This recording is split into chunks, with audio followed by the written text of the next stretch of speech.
माना जाता है कि इस मंदिर में भगवान कृष्ण की मूर्ति में नाड़ी है। भारत के मंदिर भारत मंदिरों, देवताओं, धर्मों और मान्यताओं का देश है और हर 1 किलोमीटर पर आपको निश्चित रूप से भगवान शिव या भगवान विष्णु का एक मंदिर, बड़ा या छोटा, पुराना या नया, या शायद उन सभी का घर दिखाई देगा। और ये मंदिर कहानियों, किंवदंतियों, मान्यताओं, प्राचीन चमत्कारों और बहुत कुछ से भरे हुए हैं। वास्तव में एक भारतीय मंदिर में यह माना जाता है कि भगवान कृष्ण की मूर्ति जीवित है, अपने भक्तों के बीच रहती है और चमत्कार करती है। भगवान कृष्ण का आकर्षण भगवान कृष्ण दुनिया भर के हिंदुओं के लिए सबसे प्रिय देवताओं में से एक हैं। वह न केवल सख्त भगवान हैं, वरदान देते हैं और कठोर तपस्या के बाद भक्तों पर विचार करते हैं, बल्कि वह शरारती छोटा सा साथी भी है जो बर्तनों से माखन मिश्री चुराता था और ग्वालक के रूप में वृंदावन में घूमता था। वह एक ईश्वर है, एक मित्र है, एक प्रेमी है, एक मार्गदर्शक है, एक रक्षक है और भी बहुत कुछ है। और इसलिए वृंदावन में गोपियों के साथ उनके चंचल क्षणों से लेकर महाभारत में उनकी शक्तिशाली भूमिका तक भगवान कृष्ण के अवतारों ने हमेशा उनका एक अलग पक्ष दिखाया है। राजस्थान में एक मंदिर और सभी आकर्षण और शरारतों के बीच राजस्थान में एक मंदिर है जहां यह माना जाता है कि भगवान कृष्ण जीवित हैं और कलाई घड़ी पहनते हैं।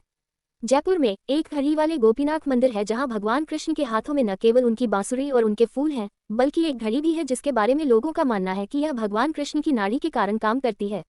एक ब्रिटिश व्यक्ति की किंवदंती रिपोर्ट और किंवदंतियों के अनुसार दशकों पहले एक ब्रिटिश अधिकारी ने इस मंदिर का दौरा किया था और लोगों की इस मान्यता से आश्चर्यचकित था कि मूर्ति जीवित थी और भगवान कृष्ण मूर्ति के अंदर रहते थे।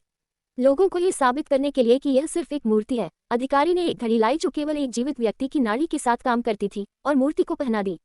और सभी को आश्चर्यचकित करते हुए घड़ी ने टिक टिक करना शुरू कर दिया, जिससे ब्रिटिश व्यक्ति को यह साबित हो गया कि मूर्ति में किसी प्रकार की ऊर्जा है। क्या मूर्ति वास्तव में जीवित है? वैसे कोई भी यह उत्तर नहीं दे सकता कि मूर्ति जीवित है या नहीं, लेकिन अतीत की मान्यताओं और कहानियों के अनुसार मूर्ति में किसी प्रकार की ऊर्जा अवश्य है।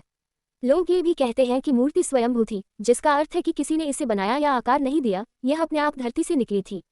और इसलिए भक्तों के लिए इसका उत्तर स्पष्ट रूप से हाँ है, क्योंकि उनके लिए भगवान कृष्ण हर जगह रहते हैं।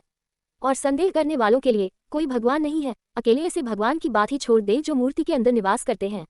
भगवान कृष्ण के अन्य चमत्कार घड़ी वाले गोपीनाथ मंदिर की किंवदंतियों और कहानियों के साथ ये ध्यान रखना चाहिए कि यह भगवान कृष्ण का एकमात्र मंदिर नहीं है जो चमत्कारों से भरा है।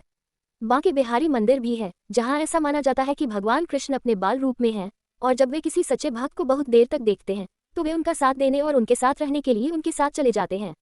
निधिवन भी है, जो एक विशाल जंगल जैसा क्षेत्र है जिसमें बंदर, बत्तख, अन्य जानवर और यहाँ तक कि मुड़े हुए पेड़ भी हैं जिन्हें गोपियां माना जाता है।